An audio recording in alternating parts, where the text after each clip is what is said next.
Ya, sementara itu keluarga David meminta semua pihak yang terlibat dalam penganiayaan David harus diproses secara hukum. Keluarga menyebut pelaku anak mantan pejabat pajak sudah pernah datang untuk meminta maaf langsung kepada keluarga David. Keluarga menyebut telah memaafkan perbuatan para pelaku, namun tetap akan melanjutkan proses hukum.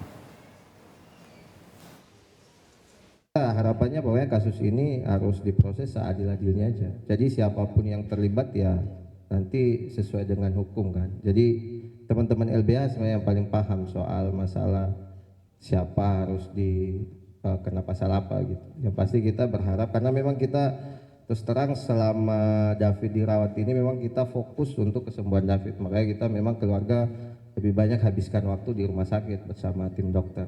Waktu di rumah sakit Permata Hijau pernah hadir dan waktu itu memang saya tidak ada di sana. Sudah pernah minta maaf dan saya tahu sudah dimaafkan oleh ayahnya melalui statementnya di sosmed. Tapi di situ juga ditegaskan bahwa proses hukum tetap berjalan. Ya, sebelumnya Mario Dandi, pelaku penganiayaan terhadap David Ozora, diperiksa sebagai saksi di Polres Metro Jakarta Selatan. Dari keterangan kuasa hukumnya, Mario kembali menegaskan bahwa penganiayaan dipicu cerita dari AG, kekasihnya. Mario juga kembali menceritakan peran S dan AG di TKP. Ya, saudari AG menceritakan sesuatu ya kepada klien kami dan karena cerita itulah ya sehingga klien kami itu ingin bertemu dengan saudara David ya. Dan pada saat peristiwa itu juga memang keterangan dari klien kami bahwa di situ kan ada bertiga ya. Ada saudara S dan klien kami dan juga ada saudari AG. Dan klien kami menyampaikan bahwa pada peristiwa itu saudara S dan saudari AG itu tidak berbuat apa-apa, tidak ada menghalang-halangi lah untuk menghentikan perbuatan tersebut. Hingga kini, polisi belum menetapkan tersangka baru untuk kasus penganiayaan David Ozora, anak pengurus GP Ansor.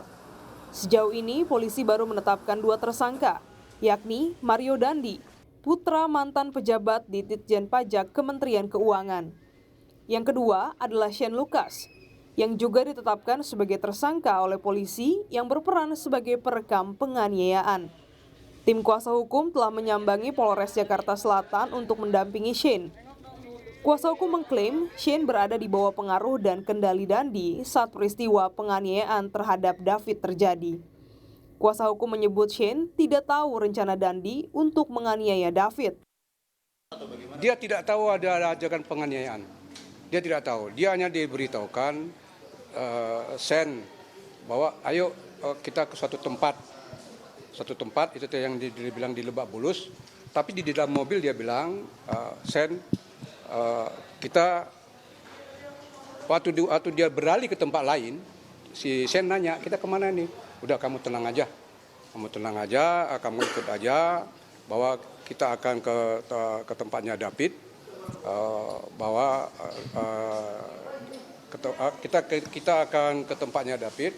Setelah itu nanti kamu ikut aja, kamu tidak melakukan apa-apa, kamu ikuti perintah saya aja gitu. Sementara itu, Komisi Perlindungan Anak Indonesia (KPAI) menerima pengaduan dari AG, kekasih Dandi sekaligus saksi kasus penganiayaan David, melalui pengacaranya. Menurut AG, ia sudah berupaya mencegah Dandi menganiaya David. KPAI akan melakukan pengawasan dan mendorong semua pihak yang terkait dalam pemenuhan hak anak. Kami di KPAI dalam posisi menerima pengaduan dan akan melakukan telaah lebih lanjut terkait kasus posisi tersebut. Dan sesuai tusi kami di pengawasan sistem perlindungan anak, kami akan menjalankan itu dan mendorong semua pihak, pemerintah terutama seperti P2TP2A, Dinas Sosial untuk berperan dalam pemenuhan hak anak. Saat ini, tim dokter mengatakan kondisi David, korban penganiayaan anak pejabat pajak, sudah menunjukkan kemajuan yang sangat signifikan. Kini, David sudah bisa bernafas tanpa menggunakan alat bantu. David mengalami trauma pada kepala setelah mengalami penganiayaan oleh Mario Dandi, anak pejabat pajak. Tim Liputan, Kompas TV.